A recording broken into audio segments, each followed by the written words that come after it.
Good afternoon, ladies and gentlemen. Welcome to Yankee Stadium. Oh, yeah. Same shot. Different song, same effect.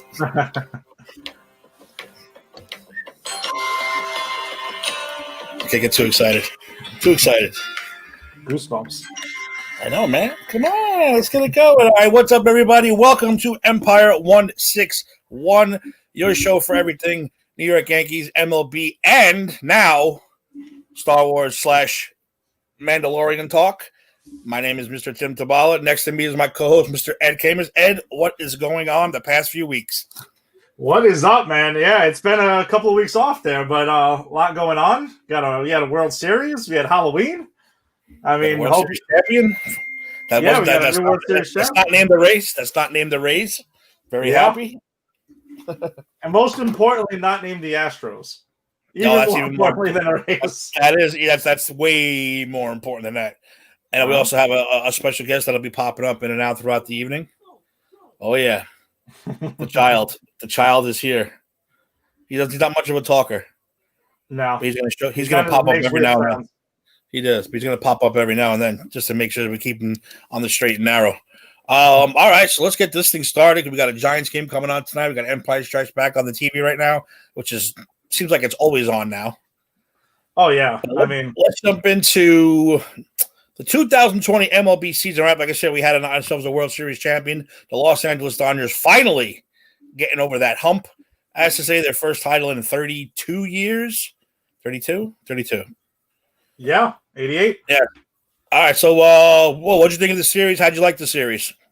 I thought it was actually a really, really entertaining series, honestly. I mean, I did watch a majority of it. I'm not going to act like it was locked in on every pitch like normally if the Yankees were involved. But, I mean, I'm a baseball fan, so I'm in. I thought it was a well-played series. It was pretty exciting. Yes, I was cheering for the Dodgers. So happy to see that ending. And, we got to see analytics pop its rear and ugly head in the Game 6 of the series in the sixth inning when Kevin Cash decided to take out Blake Snell after giving up only his second hit of the game when Mookie Betts was coming up. He struck out Mookie Betts twice earlier in the game, and Betts doesn't typically crush lefties that much for as good a player he is. So I'm not really sure what numbers they had to look at. I mean, I'm not going to lie, we're fans, so I'm sure they have numbers that are way more than we ever see. But Jesus, man, that was ridiculous. I mean, how? Why? You got to trust your eyes, man, at some point. I mean, the dude was mowing people down. After the game, they had players coming out left and right saying, man, thank God they took out Snell. I mean, they were relieved. That alone got their confidence up. Man, when your team's getting mowed down by one guy, you'll see anybody come in. Who cares who it is, And Nick Anderson's been pretty rocky throughout the playoffs, and that's who he goes to. That's what the analytics dictated he goes to, and they paid for it. They paid for it severely, and that's going to be the head scratcher. That's going to always be what everyone remembers about this World Series. Well, we've had the personal experience of the analytics with Aaron Boone making a lot of really weird choices in our playoff run. Now, a lot of pros are coming out. A lot of announcers are they're denouncing the analytic play. Yeah. Do you think we'll see a change anytime soon, or do you think it's still going to go in the analytic direction? All right. So this is the thing. Analytics they're here to stay. They're not going anywhere. And I think people need to understand what analytics are. I mean, they're just advanced data of what people are. They just breaking it down even further of what players are doing. That's why you see shifts in the outfield but not in the infield and stuff like that. It's just using what's there. Now, the thing, though, what you're referring to, is simply, does that make every decision? Do you just look at a spreadsheet and numbers that were handed down to you by your analytic department and make every single move based on that? You can't. You should look at the data, use it, but it doesn't mean you have to have every move. Right there, that's the perfect example, and I'm glad it came front and center stage in the World Series in a big moment. that's when you throw the numbers out the window and you're like, this dude is on, let it roll. I don't know, honestly. I think some organizations need to start understanding how that they're using these analytics. Like, it can't be every single moment of every single series of every single time. You know, you kind of just got to say, all right, I got it. I know what the numbers say, but my eyes are telling me what I'm seeing. My starting pitcher is on fire right now. I got to let it go and see what happens. That's what it is. So it's not like, you know, you can't say that it's all bad. More information is always good, but you need to trust your eyes sometimes, and that was the prime example. And as far as the Yankees, I'm sorry, go ahead. Okay, well, Blake Snell said it best. He said it's the third time through the lineup coming up, and they're going to make adjustments. But guess what? I can make adjustments too. Yes. And I was like, he was 100% right. And this is the whole thing. Why pull him when he can make just as big an adjustment as the hitters do? Exactly. Why it doesn't make any sense whatsoever to pull him out in a down by a game 6 or what it is. You let that guy go. You let him go until he can't go no more. So I don't understand what's going on with that either. And look at it this way: what you're doing in that situation is you're banking on, and I know the Rays' strength is their bullpen. It's what got them there. I'm not going to pretend like that wasn't it, but you're expecting this guy, whoever you bring in out of the bullpen, to be just as sharp as the guy you already have in. Like, what sense does that make? How sharp is Nick Anderson going to be than Blake Snell? You can't get any better than that. And I get it. The third time through the order, batting averages jump up, and especially with Blake Snell, it has been his history. But that's when you can acknowledge the numbers, acknowledge the data, but be like, listen, my eyes, I got to trust what I'm watching right now. And you're right. Snell can make his adjustments. And Snell was ahead of them the whole game. So let him roll. And guess what? If it happens, if it doesn't work, you can be justified also on why you left him in. Anyone watching that game could understand why you left him in. And it blew up in their faces. So I would like to think that managers going forward and organizations going forward will be like, you know something? Here is the data. We get it. But you're not going to lose your job over not making a move that the numbers say you must make. You know, because numbers don't account things like, hey, pressure of the World Series, pressure of the moment, you know, what's going on at that moment. This guy, I know it says a guy isn't hot, a pitcher isn't hot right now, and the guy is cold. You got to take those things into account. And that's where I think you got to go with Snow, man. He was obviously feeling it. So, and what was funny was I just happened to be watching the that special about the Subway Series in 2000. They didn't pull Outlighter out. They let Outlighter go. Like, this is the guy who's going to have to get us past this game. And they let him go. I mean, did it backfire? Maybe. Sure. But, you know, we don't know what was going to happen. But that's the guy. Let him go. I mean, same thing with Pedro in 03. Yep. He's the guy. He was their guy. You got to let him go. Win or lose. You can't just pull him after 2 hits. I mean, 2 hits is real. What was his pitch count anyway? Was he even near? Yeah, was he even near 100? No, he was at like man, I got to think late 70s, early low 80s. Jesus. Unless Cash was like, oh, well, maybe we'll save him for, you know, we'll win this game and save him for tomorrow. I don't know what the hell they were thinking. But there is no tomorrow when you're down by a game. Thank you. There is no tomorrow. Yeah. No, it's the clinching game for the Dodgers. You can't just say, oh, maybe tomorrow we'll have to use him again. Oh, you can't. Listen, you can't think that way. Glasnow was going to be their starter for Game 7. Glasnow was available. I mean, Morton was available. Everyone's available in that situation. Yeah, everyone's available. It doesn't matter. It really doesn't matter in that situation. So it's just a huge blunder, and that's what everyone's going to remember about that series. And as far as the repercussions going forward, I think just people need to understand that you have to balance the two. There's got to be balance. You know, like we talk about balancing the force, balancing. When Mr. Miyagi was saying, Karate Kid, you need balance in everything.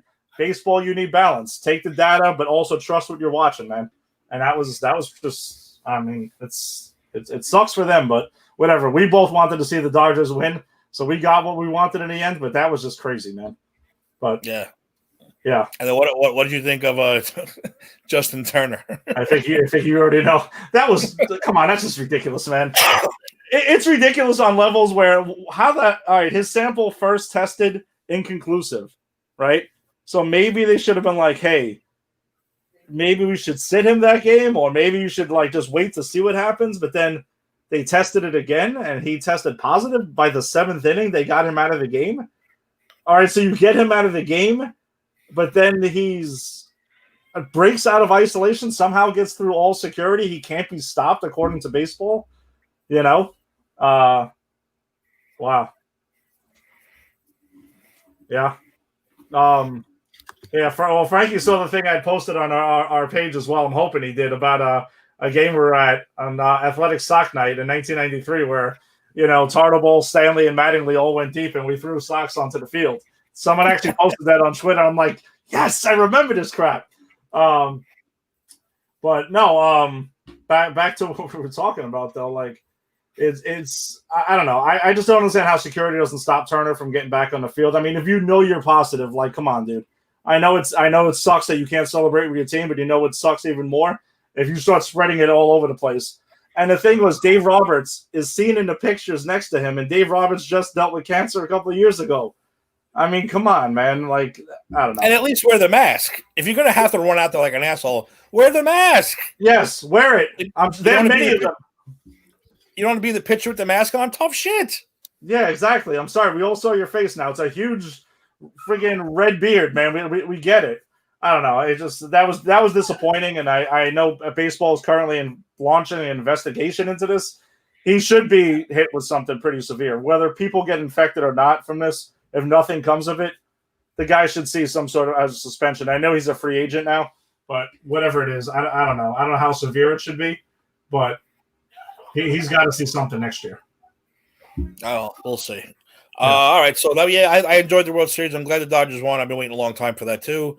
They are I don't call them my second team, but, they were, sentimental favorite because of my pops and everything. So, I am very happy they won. So, now let's move on to the offseason. Let's see what kind of. Hold on. We got one more thing, though. We got one more baseball thing. One more baseball thing. The awesomeness of John Lester dropping $47,000 on beer over this past weekend in Chicago over 4 different bars.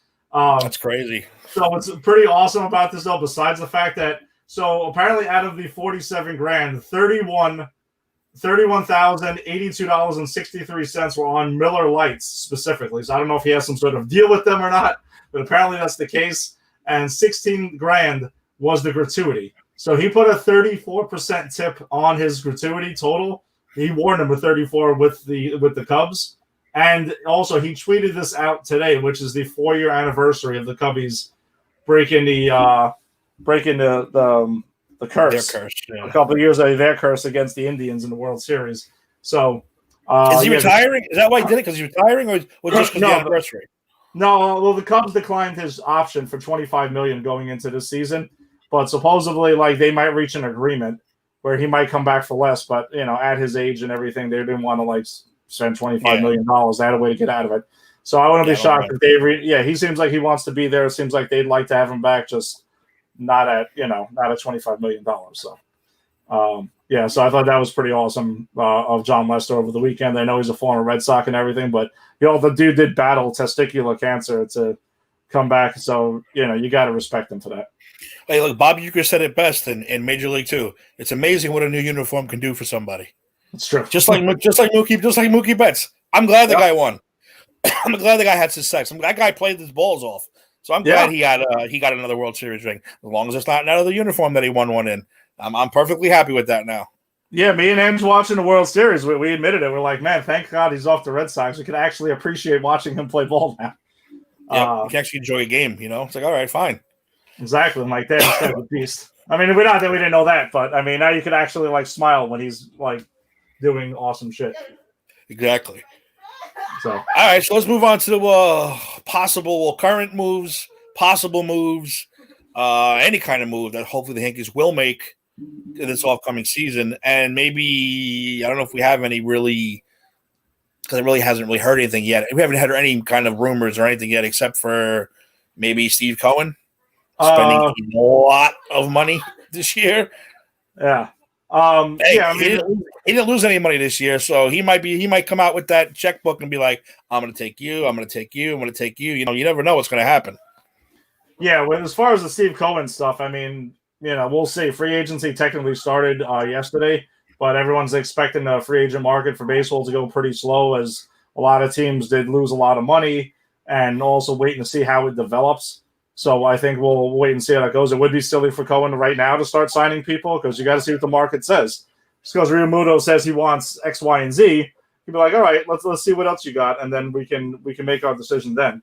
Well, that's why I figured a guy like Cohen didn't lose any money. Yeah. So he might just say, Realmuto, that's how much you want? All right, I'm going to give you that. Yeah. Trevor Bauer wants what? All right, I'm going to throw you that too because I'm a billionaire and I didn't lose any money this past season. So you just never know. And of course, that always could backfire, or it could help them, be legitimate again in Major League Baseball. Hello? Where'd you go? Oh, I seem to have lost my co-host. Testing 1, 2. Ted, it looks like right now. Are you back? Back? There you go. Okay. I'm here. I can see you. Okay. Yeah, I couldn't hear you. You were frozen. Oh, okay. All right. I think we're good. This guy using the force. The magic handy thing. That's it. I think got the magic handy thing going. That's why. He'll be back later. Yeah, so like I said, we don't know what's going to happen with that. What about some Yankee moves that were made actually over the past couple days? All right, so Yanks went ahead and declined the 2021 options for both J.A. Happ and Brett Gardner. Gardner will get a $2.5 million buyout, as that was part of his deal. But there was no buyout on Happ's deal, so they're completely free of Happ, though. Like we were talking about with John Lester, though, it wouldn't be completely surprising to see the Yanks bring Gardner back on another one-year deal at less than $10 million. But I think, as I've said previously, though, I don't know about that just because I kind of think Tauchman can be that fourth outfielder for them. So I don't think they necessarily need 5 outfielders again. But we'll see. The injury history with Judge and Hicks might think that, that might lean them in a way of saying that, hey, maybe we do need to continue going with 5 outfielders. But just $10 million just seemed like it was a bit steep for him at this point. Yeah, that age, unfortunately. Exactly. So we'll see what happens with that. The Yankees also extended the qualifying offer of $18.9 million to DJ LeMahieu on a one-year deal. He's expected to decline that. I would be pretty shocked if he took that because he's definitely going to get multiple-year offers from a couple of teams. So, but they got to do their due diligence because what that does for the Yanks, though, is that if DJ does choose to sign elsewhere, there is a draft pick attached to him now. And over the last, 5-10 years, draft picks have actually become pretty important in baseball. So teams might think twice about signing DJ now. Like, they listen, we don't want to lose a draft pick on top of paying him, X amount of money over X years. So that's something that's important, though. But I would still not expect the DJ to accept that offer. Paxton and Tanaka did not receive qualifying offers. The belief was that Paxton would actually accept the offer, which they did not want in that case. With his injury history, so I'm pretty sure they're done with him. As far as Tanaka goes, why they wouldn't do that, I think they also didn't want to have him take that one-year offer and pay him at that because he was going to get the $18.9 million. That leads me to believe that the Yanks think that both sides seem like they do want to continue, but at less money per year. That he might even get something like $12 or $13 million a year, which is a big deduction from what he was getting because Tanaka was getting like top starting pitching salary over his first 7 years. As much as Tanaka has pitched well for the Yanks and he's been really solid for them, that price tag seems like that would be a bit high though for him. So hopefully he does remain and they can work something out with Tanaka, maybe in a 3-4 year deal. There was some things floating out there too that Tanaka might be getting some crazy offers to return back to Japan. Really? Yeah, exactly. Which, I mean, that would be out of the Yankees' hands if he just decided randomly he wanted to go back. But we'll see, though.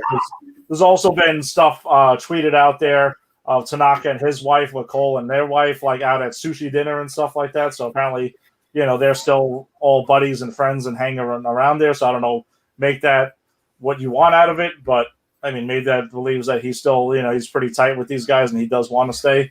So I would like to personally see Tanaka stay. They only have 3 starters on the contract right now for next season. He needs to be that 4th.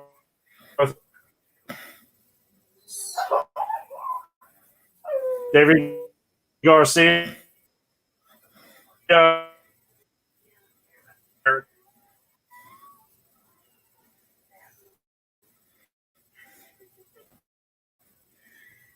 pitching is definitely needed. Looks like Tim is up. Tim's back. And the next thing, Yankees did pick up the 2-year option on Zach Britton's contract. There was a whole complicated thing with, what the Yankees decided to do. If they turned down his 2-year option, then they could still get him back on a 1-year option.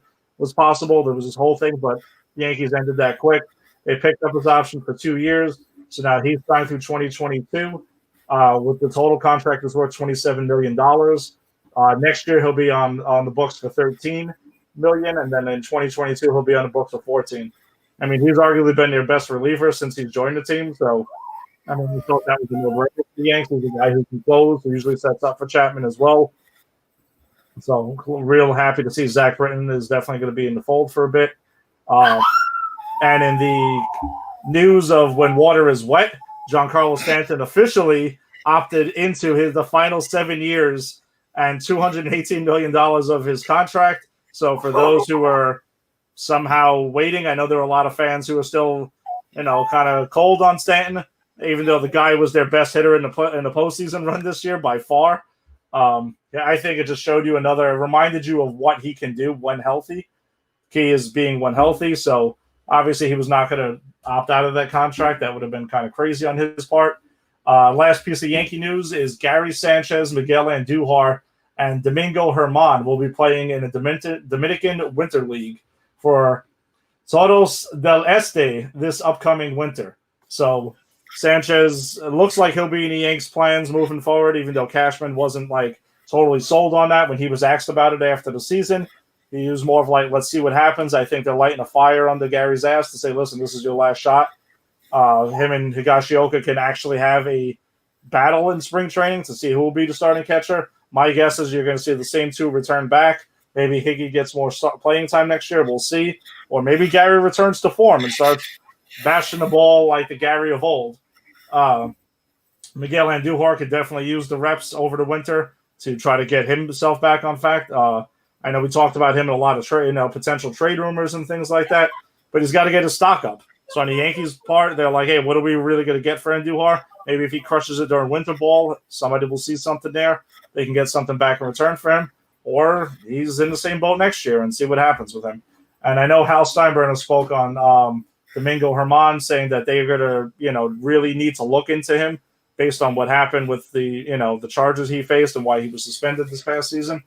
So they'll look into that, and Hal Steinbrenner wants to know that Germán has definitely turned his life around and cleaned things up. So before they let him on the mound for the Yankees again, and hopefully he can. Maybe he does get a second chance for the things that he had done, and hopefully he can and get things going. Man, the kid's a 26-year-old pitcher who's got an electric arm, and maybe he gets things going. So we'll see what happens with that. What about Severino? He's not due back beginning of the year, right? In the middle of the year? Yeah, June or July. He would be the fourth starter that Yankees do have under contract, but he's coming back from TJ surgery, so he won't be back until the middle of the season. And then also a lot of times when a pitcher does come back, at this point you're normally not going to see the real Luis Severino until 2022. He'll still need time to recover, and he won't be as sharp as he normally would be. So I think that's what the Yanks are you'll see them invest in starting pitching. And, Severino's part of that. We'll see what happens. But I think they'll definitely invest this over the offseason. Like I said, who's out there? There's nobody out there. Free agent wise. Well, to tell you the truth, there is a couple of interesting situations. I mean, Trevor Bauer's the name on everyone's top list to see what happens. He's going to cost a lot, annually. But apparently he doesn't really want a long-term deal, which is kind of weird, but he is a weird dude. He would be great for the Yanks if they can sign him and get Tanaka back, and Tanaka could be your 3 and Bauer could be your number 2. That would be a pretty formidable rotation. I would love to see that. But if they can't go after Bauer, Corey Kluber got his option declined. He's the guy who maybe the Yanks could get for cheap, who was really good at not too long ago. So maybe that's a guy they can go for less than Bauer. Also, Charlie Morton of the Tampa Bay Rays is also out there. He's a little bit older, but on a short-term deal for less than Bauer. He's got awesome big-game pitcher playoff experience. So he's a guy that they also could take a look at too. So there's a couple of options out there. I mean, but nothing, not many true superstars. But those are guys I think the Yanks could look at though. No, let's hope. Let's hope and pray. Yeah, we need something. We need something big to happen. No more of this ALCS crap or early exiting. I can't do it no more. All right, so that's all our baseball stuff we got, huh? Yep. Maybe until next year, even. Who knows? We might pop up in. Once free agent starts, we might pop up with another go around. But now we move on to the Star Wars half of this show. And we will discuss Season 2, Episode 1, Chapter 9 of The Mandalorian, which is called The Marshal. Ed, before we even go, what do you think of the episode right off the bat? Oh, by the way, spoiler alert. We're talking spoilers. Huge spoilers. Spoiler. So if it's not our fault if we give away crap. So I says it right there on the bottom. So overall, what do you think of the episode? Oh, I loved it. Honestly, I thought it was pretty awesome, action-packed episode. Some nice, interesting Easter eggs that were peppered throughout. It made. I mean, we were texting after I watched it on Friday afternoon. So I even confirmed some stuff that we were chatting about. I thought it was great. It was a good way to start off the season. Set up some potentially big things, interesting things moving forward. Timothy Oliphant I thought was fantastic as the Marshal. Cobb Vanth. So that was a new character we got to see. You want to lead the way with whose armor he was wearing when we got to see him? Well, let's start right at the beginning. Okay. We'll start right at the beginning with the Mandalorian and the child. I am not calling him Baby Yoda because that's not his name. With the child, they arrive on they haven't named the planet yet, but they end up in this really seedy looking underground fight club with, again, Easter egg number 1. You got 2 Gamorreans in the ring fighting. Gamorreans are the guards from Jabba's palace in Return of the Jedi, which I thought was awesome. I love seeing the old, the old species coming back. So Mando, I'm going to call him Mando. I'm not going to call him Djarin, whatever the hell he goes. I'll try calling him Mando. Everyone else calls him that. So, but yeah, he sits down with another special guest star, Easter egg, John Leguizamo, which is fantastic. He plays a guy named Gor Koresh, and he's called an Abyssian. That's his species, and he was also a nod. That was a nod to Episode 4 in the Cantina. There was one of those in that scene. Again, this show is fan service without shoving it down your throat. This is fan service without it's not like. And I'm knocking it. I am. Episode 9 fan service. This is like fun fan service. This is fan service that you really, really enjoy, especially when you start picking up all this stuff. But yeah, he was in Abyssian, and the reason he supposedly hunted Mandalorians for their Beskar. He was a Beskar fanatic, which which leads to him trying to kill the Mandalorian, which ain't gonna happen. Oh no. What I thought was pretty awesome, especially in that opening scene, and I think throughout, was the fact that the show really is what Jon Favreau said that he felt the show, what he wanted it to be, leading up to it, is like a gunslinger, Western type thing, strolling into places, super badass. Even the whole theme that kicks in whenever Mando is about to kick some ass, or sometimes when he's just even on the screen. That was a perfect example of that. Well, I mean, look when he drives and he pulls. We're getting a little ahead of he rolls into Mas Pego on the speeder bike. That's a Western. Yeah. He's standing at the bar. The sheriff walks in. That's a Western. Yeah. That's all it is. This shows a Western in space, and it's fantastic. It's Absolutely, just fantastic the way they do everything. So anyway, what's his name? What was his name? Gor Koresh ends up upside down in a light pole in the alleyway trying to betray the Mando after he tells him that there's a Mandalorian on the planet Tatooine. Tatooine is the center of this galaxy. I don't care what anybody says. It always goes back to Tatooine. It always goes back to Tatooine. Always. So, by the way, you got the name of what the hell ate him? Yeah. Well, see, I don't know if they are. Wait, I have it written down here somewhere because I forgot the name of them. Yeah. It looked like he was going to get devoured by, if it was new. If the Mandalorian was set, they're from the Rebels or Clone Wars. Okay. I think they're called Crimnox. I think they're called. I had it written down somewhere too. But yeah, Yeah. that's basically what they were. Yeah, they look like a bunch of little wolf dogs coming out to eat his ass. I was gonna say, if the Mandalorian was set in New York City, I'd be like, man, he just got caught in a subway and got eaten by a bunch of rats. But that was pretty vicious, man. Or toxic waste at midnight, one or the other. Well, yeah, exactly, because that happens. Hey, we're just full of toxic waste here. So, exactly. Yeah, man. So it was off to a great start, and I watched the show at 3:00 in the morning. I couldn't sleep. I don't know if it was because I knew the show was coming on at 3:00 in the morning, but I had me wide awake at 3 a.m. So I'm watching the show. Anyway, now they head off to Tatooine, and they return to Amy Sedaris' character, Pesci Motto, who was very funny. I'm not an Amy Sedaris person, but she was very funny in the season 1. She has a big thing for the child. She loves taking care of him. She has a little affection for him. Yeah. And the other Easter eggs now popping up. You got the pit droids, obviously, from episode 1, from the pod race, which I know Eddie loves the pod race. What? and not only that, but she was working on a pod racer. Yeah. If you look carefully, she was working on an engine. I got to put you down for a second. Yeah, she was working on an engine for a pod racer, which I thought was pretty cool. My favorite thing about pod racing, or including pod racing, is that damn N64 game, which I was all about. And I know there was a, I know that was the Easter egg that was thrown into it, because there was also one that was like, I think that was one of the pod races you could pick in that video game that was there. So that was actually pretty cool. Yeah, there was a lot of cool stuff there.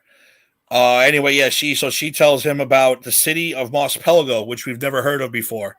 Kind of like a little wiped out town that was before the war of the Empire. And she made a good appeal that ever since the war, she won't even leave the city. She said it's a no man's land. So Tatooine has become even worse of a place than it was before, which is kind of shocking when you really think about it. So she tells about Mos Pelgo, where there could possibly be a Mandalorian out there doing his business. But my favorite part was when she shows him the map. She says, let me show you the map. First of all, she mentions Mos Eisley. She mentions Mos Espa. Mos Espa is where Anakin's from. So right there, you got another shout out. But here comes the droid. R5-D4, famous from episode 4 as the droid that blew his motivator. And Luke said, get this piece of garbage out of here. Got R2-D2 instead. And the whole universe was changed for the better. Well, depending on how you look at it. We got our MVP. Yeah, exactly. Did you catch R5-D4 right away? I did. I did. I was kind of like, I did think to myself first. I was like, wait a second. There's something. I had to think for a minute, and I'm like, wait a second. Yep, that's who it was. But you're right. It ended up giving us the MVP, or otherwise our MVP could have been R5-D4. Oh, I don't know.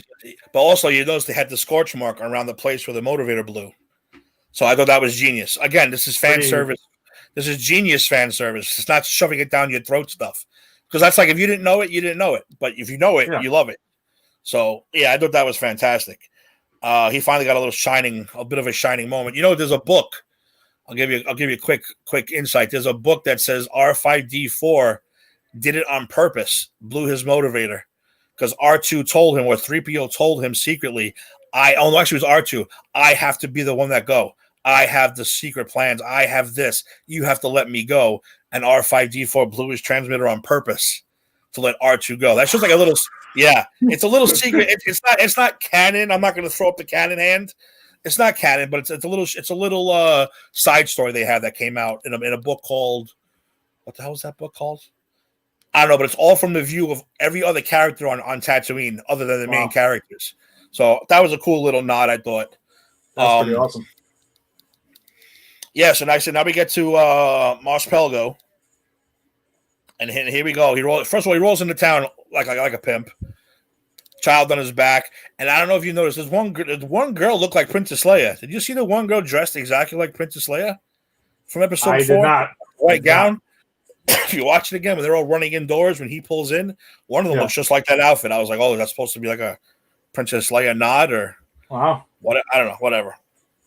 Well, so don't forget his trip. But don't forget his trip out there, where he stopped and was hanging out with Tusken Raiders, and going ahead and just chilling with them. Rick actually texted me about it. He goes, "Wait a second, aren't those supposed to be the bad guys?" I'm like, "Yeah, it's based on how you look at it. They're not really there. bad. They're what's the word you put it without offending anybody? I mean, first of all, they are human. Well, you don't know about the Tuscan Raiders. They're human. Well, they're the people that live there. they live like that on purpose, and it's really like their religion. Kind of like I said, I don't want to start shouting out Muslims, but like how they wear the things that cover all their whole face and everything. That's their religion. You have to cover your entire face. Yeah, it is. It's kind of like Mandalorians. They wear the helmet, right? They don't take it off. He even said that's part of like our religion and stuff like that, like weapons. The only thing with the Tuscan Raiders, though, that shit's painful. You got to survive that wrap. Wrapping. And don't forget you're in the desert. Yeah. It's hot. It's hot in there. I don't care what anybody says.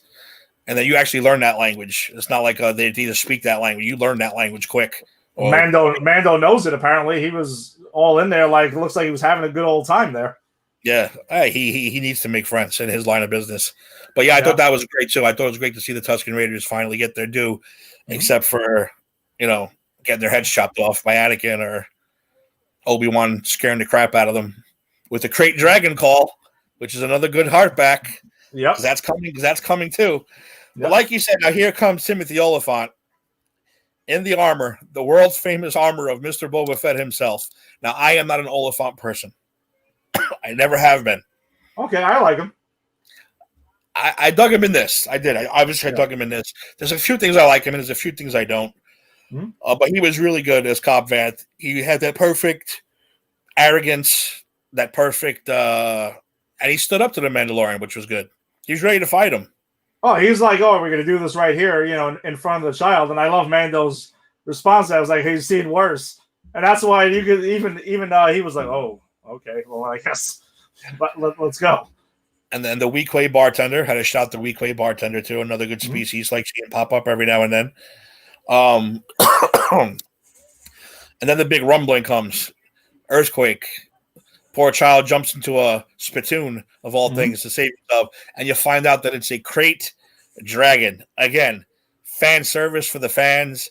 We have never seen a Crate Dragon before, except for the bones and the opening of episode 4 when C-3PO was walking through the sand. That's the only time we've ever seen him. But this thing seems like it's the biggest Crate Dragon that's ever lived. This thing is a monster.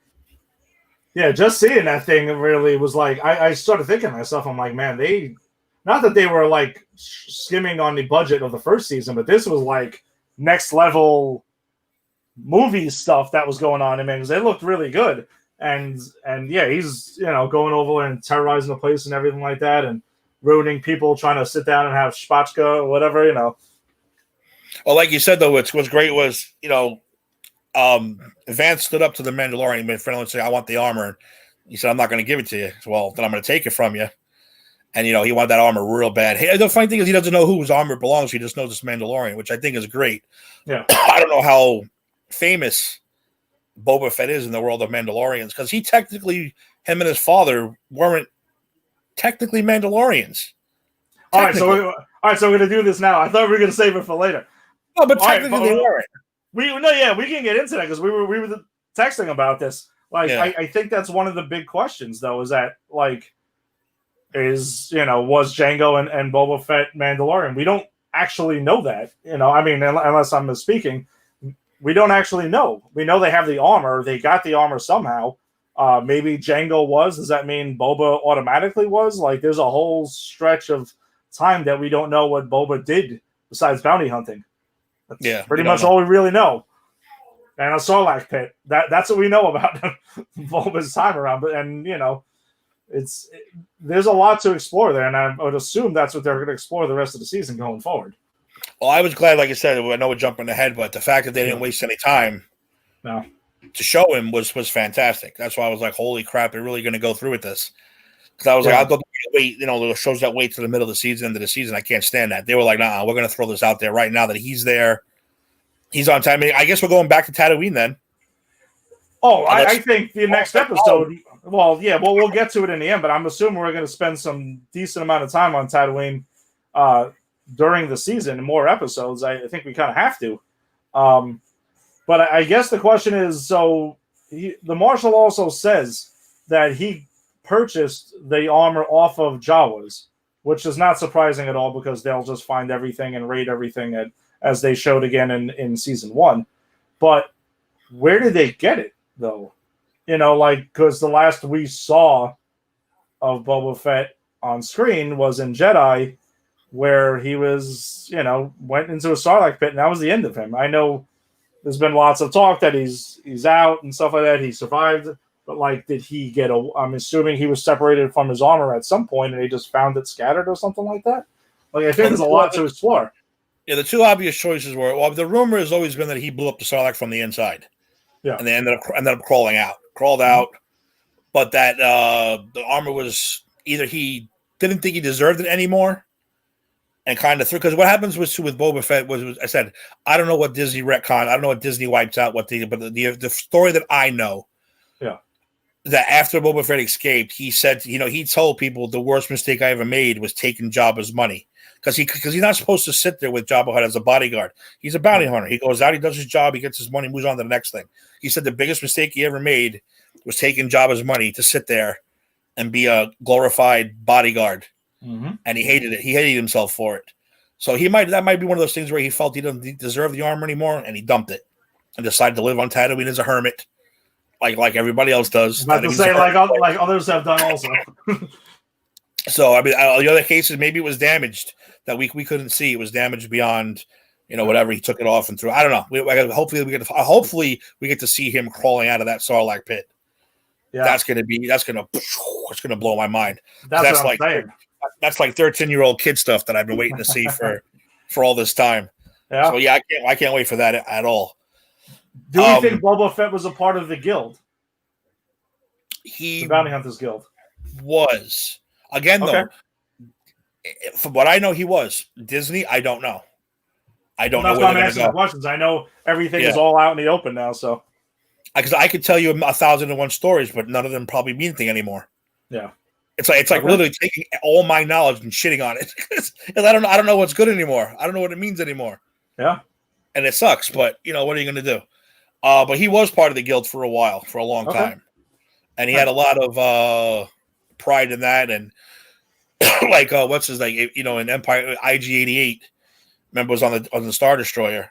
Yeah, and IG-88 went after Han Solo behind his back, and he killed IG-88. And if you look in the room where Chewie pulls C-3PO out of, there's IG-88's body there.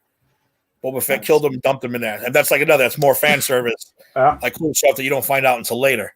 Mm-hmm. But yeah, he was in the guild for a while. I mean, definitely was a bounty hunter. We know that. Yeah. So I'm pretty sure he was probably in the guild. So my whole thing is the Mando thing. I don't know. I don't know if he was, because technically he's also a clone, technically. Yeah. And Django didn't follow any Mando rules. No, he's had his helmet off, right? From what we saw, he had his helmet off. He's strolling around and stuff like that. There's no problem. Hiring other bounty hunters to do the job for him. He really didn't really follow by those rules. So it's kind of weird. Did Django kill an actual Mandalorian, take his armor, or was that part of? I don't know. That's all stuff that's going to have to be hopefully told on this show. But like I said, I'm sure the way Favreau and them have been doing it, they've been hitting home runs. Yeah. So hopefully that's what we're going to learn. So anyway, we learned that this Krayt Dragon is really messing things up for this town. And Cobb Vanth says, "I'll give you the armor back if you help me kill this Krayt Dragon." And he's like, "Well, okay, we'll go take a look." They go out to the desert, and here we go again with the Sand People with their dogs, and they come up with a solution. Sand People and the town of Mos Pelgo will take on this Krayt Dragon, and there will be a little peace between the town, and the town never needs help. The Sand People will help them; they'll never raid them again, as long as the people of Pelgo never take another shot at a Truxton Raider. So let me get the big montage, fighting, joining of the groups. A-team style montage is what I was thinking. Exactly. Got the big, like I said, building shit. They're building stuff. They're working together, all happy and stuff. And again, I was getting all pumped up with this. I was getting so pumped up. And so the Tusken Raiders too. When they arrived in the town, how'd they arrive? Single file, because Sand People ride single file to hide their numbers. Again, little things. It's the little things that I am loving about the show. Those little things that make you he knows. Favreau knows what he's doing. And I completely trust him in whatever he wants to do from now on. Anything else to add before we can move on? Are you good? What was the that it actually made me laugh when Mando passes him whatever the heck that was that the Raiders wanted him to drink. Oh, the water, yeah, whatever that water was. Is like, dude, you've been stealing their water and everything like that. What the hell? Like, don't start offending them by not drinking, whatever it is. And then they pass it to him again in the battle, or right before the battle too. Yeah, I thought that was great, and it was just like an ongoing thing. Yeah. Oh, and no, don't forget Cobb. Now, I don't know if this is confirmed yet, but Cobb Vanth's speeder bike supposedly is Anakin's pod racer. A piece of Anakin's pod racer. Oh. Now it looks like a pod racer, and people online are saying that it is Anakin's, but that's the one thing that has not been confirmed yet. So I'm not going to call it Anakin's pod, but if it is Anakin's pod racer, that's pretty cool. And again, it's not like everything is such a small world. No, Tatooine is a world where this kind of shit would happen. R5D4 would pop up because there's 3 towns on this whole planet. Mm-hmm. Jawas scavenge. They find everything.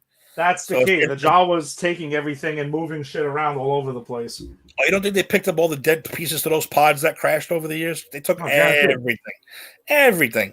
So again, it's not like it's making their world smaller. The Jawas do that stuff. The Tusken Raiders do that stuff. They take what they need, and they move on. Mm-hmm. Let's see. What else did I write down here?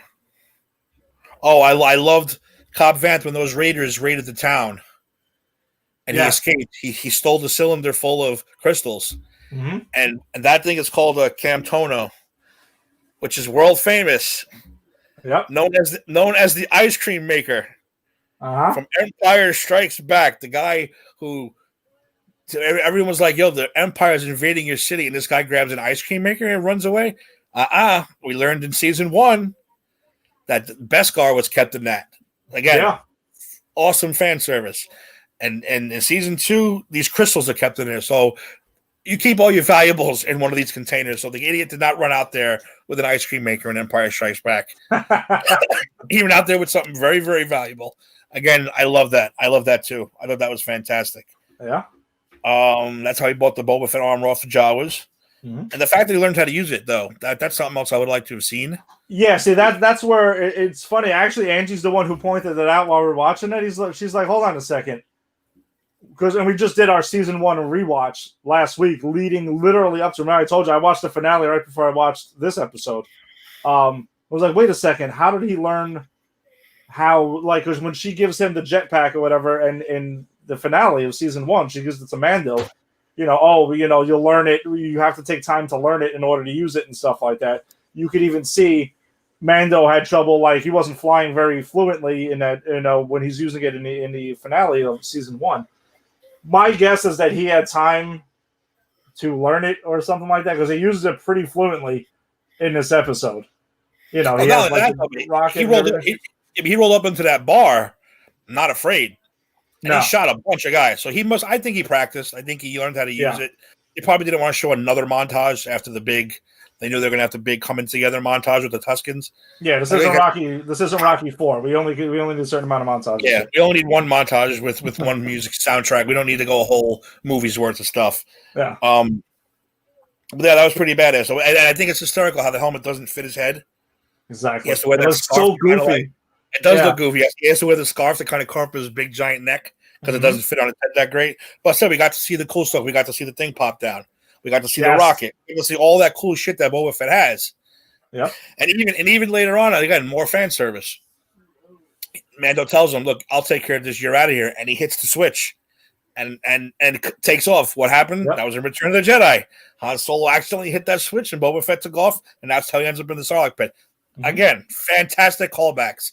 I'm going to kiss Jon Favreau if I ever meet him. Seriously, I'm seriously going to kiss Jon Favreau because he's doing a remarkable job with this. What else was there? Oh, the Krayt Dragon. Go ahead. Well, some are calling that shot that he takes with the rocket as a callback to Iron Man. The way he kind of like sets that thing, leans forward, and then fires it, and the way that whole thing. Maybe it was, maybe it wasn't. It could have been a coincidence, but it's Favreau, so it makes sense if it is. Exactly. We're both big MCU fans too, so we'll just say it is anyway. Yeah, that's pretty awesome anyway. Mm-hmm. And it turns out this Krayt Dragon lives in an empty Sarlacc pit. And I love the fact that he's saying, I've never heard of an empty Sarlacc pit. And he says, well, if it ate it, That's why it's empty. You're like, holy shit, the Krayt Dragon ate a Sarlacc. And now he lives in his house. Now maybe that's the one that Boba Fett blew up in. Because they don't just have Sarlaccs aren't just, again, I'm going by what I know from back in the day. They're not just a mouth. You've got a whole long ass body under that stand that they can keep swallowing and swallowing and swallowing. They don't get full. That's why they digest over many, many years to keep them safe. So they're not just a mouth. It literally, the bodies will extend for a mile, maybe. Well, is it the same one? We don't know. But I think the fact that a Krayt Dragon ate a Sarlacc and took over its house is pretty damn frightening. Yeah. So I like that. Again, I like that little small touches they had there. What else do we have? Well, I thought in that battle, right? So the Krayt Dragon goes ahead and spews his venom or acid, and it maybe reminds me of Aliens a lot, to tell you the truth, when I saw that. And you see some of the Tusken Raiders were, obviously affected on it, and I'm going to assume that they were dead immediately once he kind of spits that out on them, right? But then later on, when we're up to the part, all right, where Mando's going ahead and decides that his plan was to go in and take it in with him, take the explosives in with him, he's not affected. And I actually did go ahead and decided to read up on it, and obviously the Beskar is what saved him. Apparently, Beskar can withstand acid and like that, and withstand that kind of a damage. That's why you kind of just see it dripping off on him once he blows up the Krayt Dragon. And also with when we see the Tusken Raiders, once the Krayt Dragon is dead, and they're kind of and they're going ahead and like chopping them up for food.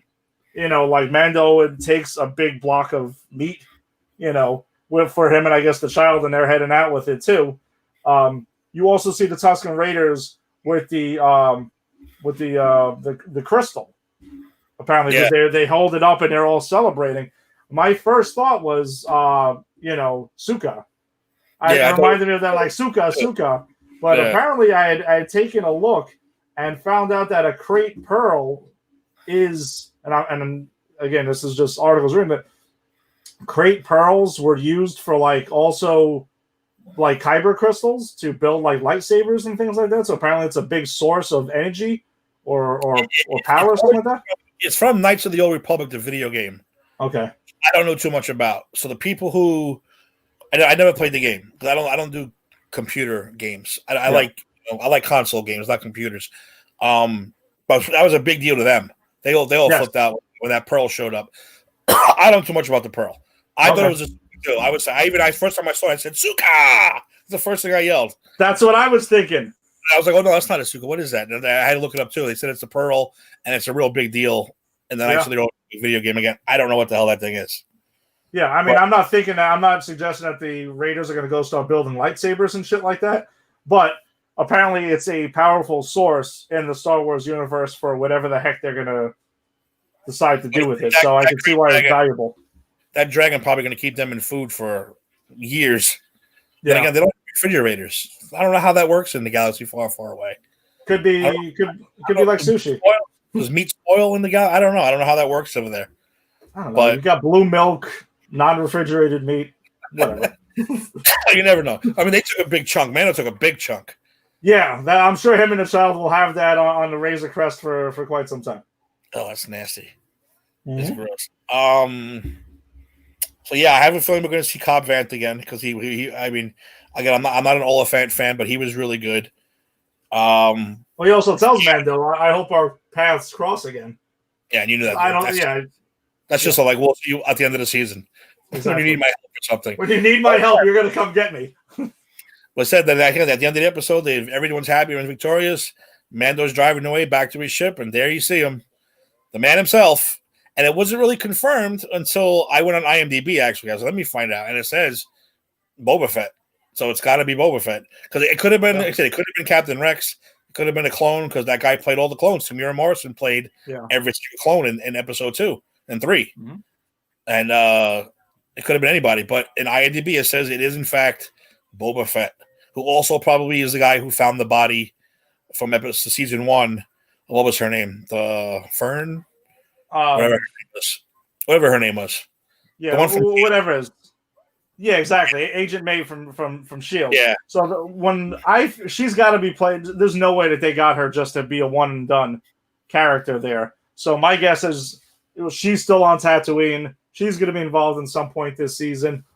She's going to definitely play a bigger role there too. So that's another thread that's still open for a reason.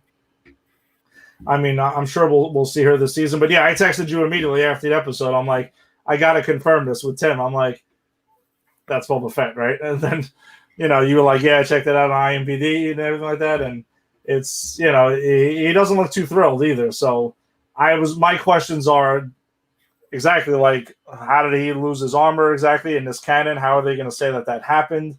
Does he have beef with Mandalorians, perhaps? If he was not a Mandalorian himself, or maybe he was and has an issue with them, that maybe they abandoned him or something like that, or he abandoned them, or vice versa. Like, what is the deal? And yeah, it's true. Like, does Mando actually know of Boba Fett? Like, is he a known thing? Maybe as a bounty hunter. Yeah, exactly. So he was in the guild also. So there's a lot of ways that their paths have crossed, or commonalities that they have. So my guess is that he must have heard of him or known something about him in the past. But his reaction when he was told that there was a Mandalorian on Tatooine, him just kind of being like, I've never heard of that and stuff like that. Either he was downplaying it or he legitimately has no idea. So, well, if you think about the Star Wars galaxy, has very short memories. Yes, because a lot of them, they still don't know what Jedi are. A lot of them still like, I don't know what Jedi are. What are those? Oh, those like wizards. Now, I understand in that time frame, there's really only been one Jedi, and that's Luke, and he's not really world famous as of. And again, we're going the Disney route. In the alternate universe, Luke was actually very famous, and which led to him being, whatever. And this universe, the Disney universe, you want to call it, he's not really famous. He's not well known. You just know they beat the Empire, and they're trying to establish a new republic. That's really the end of that. So I'm not understanding what Jedi are, not knowing who they are. Okay, I guess. But so it's kind of weird for the older people to be like, something called Jedi, whatever they are. I don't know what they are, but yeah, So how do you not know what they are? Well, and maybe that ties into like what we saw in Episode 7 in Force Awakens when Han is telling Rey about like, hey, all the stuff you've heard, it's true, all of it. So maybe it's like a myth. Like no one's really confirmed about Jedi and stuff like that. I mean, the Force is something, right? Because I'm sorry, what's the name in the beginning of this episode? It says, thank the Force.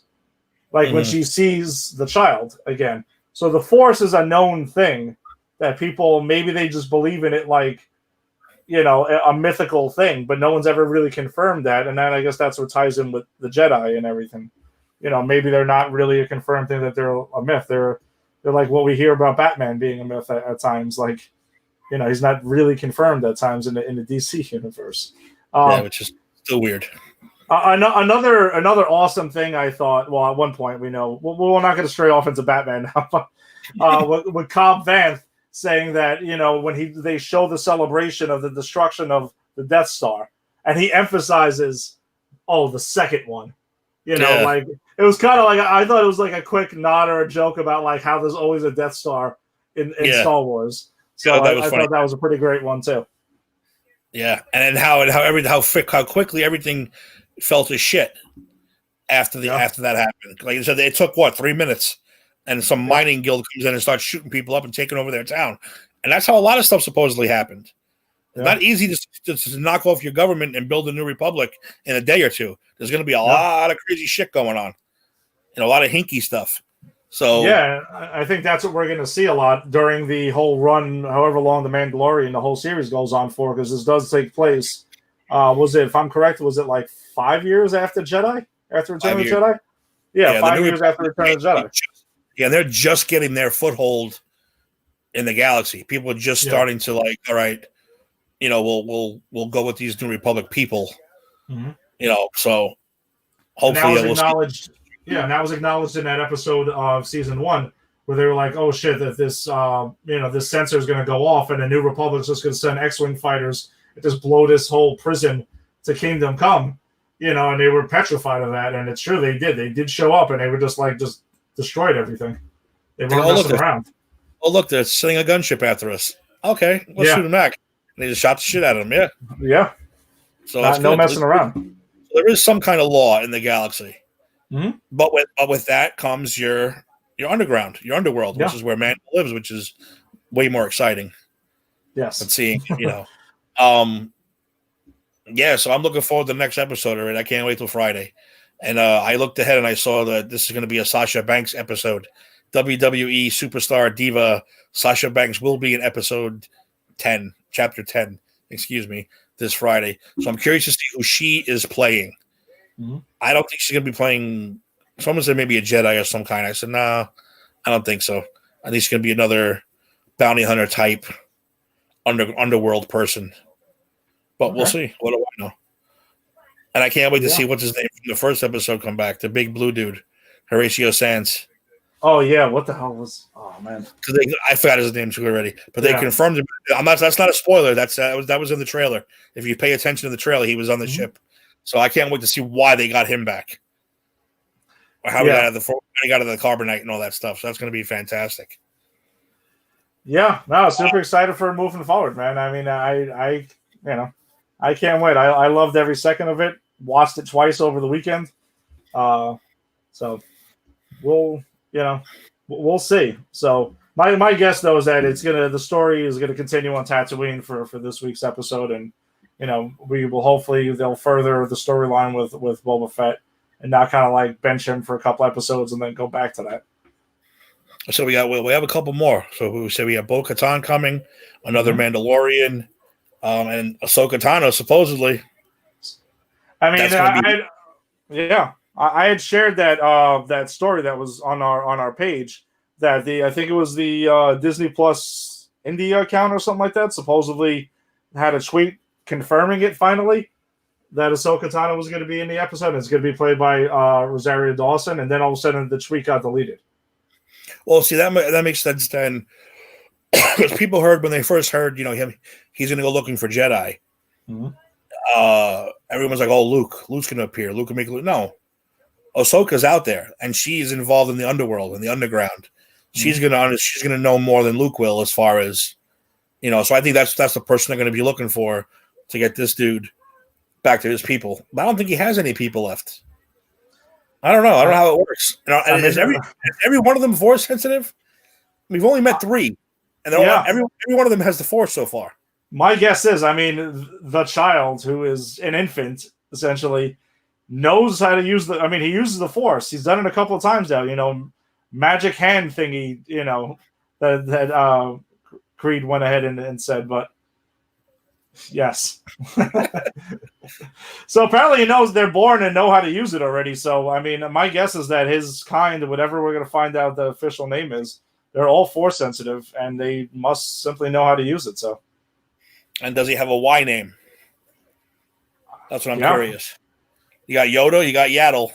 What will this sucker's name be? And are they going to say he's related to Yoda? Johan. I don't know. But I'm very curious to see. I like the way he walks.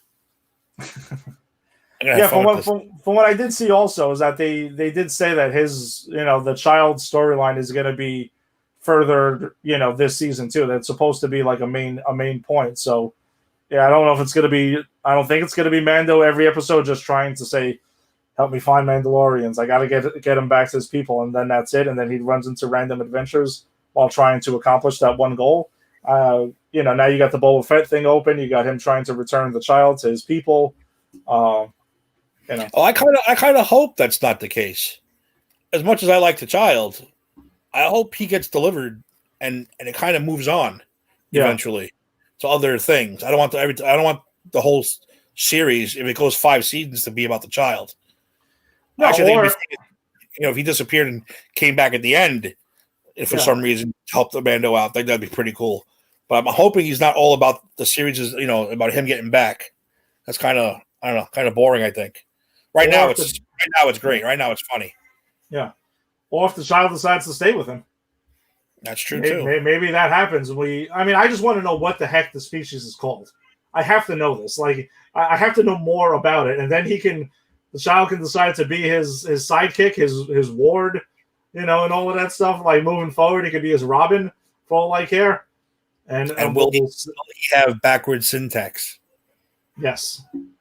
Or is that just a Yoda? Maybe Yoda's just an idiot. Yeah, exactly. Maybe he speaks like Sean Connery. We don't know. Yes. Rest We don't in know. peace, Bond. That's just saying. We never know. You might have a Scottish royal accent for all we know. And Yoda's like, why do you talk like that, Yoda? We're not. That's not how we talk. You don't know. You can go anywhere with this. That's why it makes it so great. Okay. We got ourselves a football game coming on in a few minutes. Yes. I say we right, even though it's going to be a disaster probably, but still. Yeah. So crazier next week, things have happened. That's true. Friday we got chapter 10. I guess we'll be back. Try Monday again. Mando Mondays, baby. Let's keep it going. Let's do we're the alternate pre-show to Monday Night Football, man. Let's rock with it. Mando Monday sounds fine to me. If any baseball news pops up, we'll bring that too. Stay tuned for all the shows this week. I think we're doing Just Too Sweet tomorrow. We're not doing Giant Show Wednesday. We're going to do that Thursday. All the other good ones. Go look them up. Go enjoy them. Share Pop Culture Pros. Follow us on every Twitter, Instagram, all that good stuff. We need a lot more fans. And so a lot more shows are on the way, which are going to be great. And which I have to talk to you about. And we have to get Jason on here. And I want to get Grogan on here. We need talent. Granny's Peach Tea? We can do a Granny's Peach Tea thing too, but I also want to get Grogan. We got to talk Grogan and get his ass on here to do some stuff. We're going to do a music show soon, and I want him involved. And Jason too. Jason will be a very welcome addition, especially if we do something like Granny's Peach Tea. It'll be hysterical. I think it'll be great. Well, we're not going to we'll discuss it at another time what Granny's Peach Tea is, but it is a lot of fun. It's a lot of fun. That as a spoiler. All right. Any final words before we head out? Not much, man. Listen, I hope you guys enjoyed the show. It's a little bit of a change of pace. I know it's not all baseball focused right now, but hey, dudes, men, women, children, and everything. Listen, it's the off season, man. So we'll bring you guys Yankees hot stove stuff to start it off, or baseball hot stove. But this is the way for now. We're gonna be rocking with the Mandalorian, and hope you guys are all in on it too, man. It's gonna be fun. Yes, Mando Monday. I like the sound of that. All right, so Monday episode chapter 10 is Friday. Check them out. Check all those shows out, and we will see you next week for Mando Monday. Peace out. Yep. Oh. What does the other hand look like? Oh, it's normal. It's not a force hand. So we know he's right. We know he's right-handed because that's the force hand. Yeah, he's always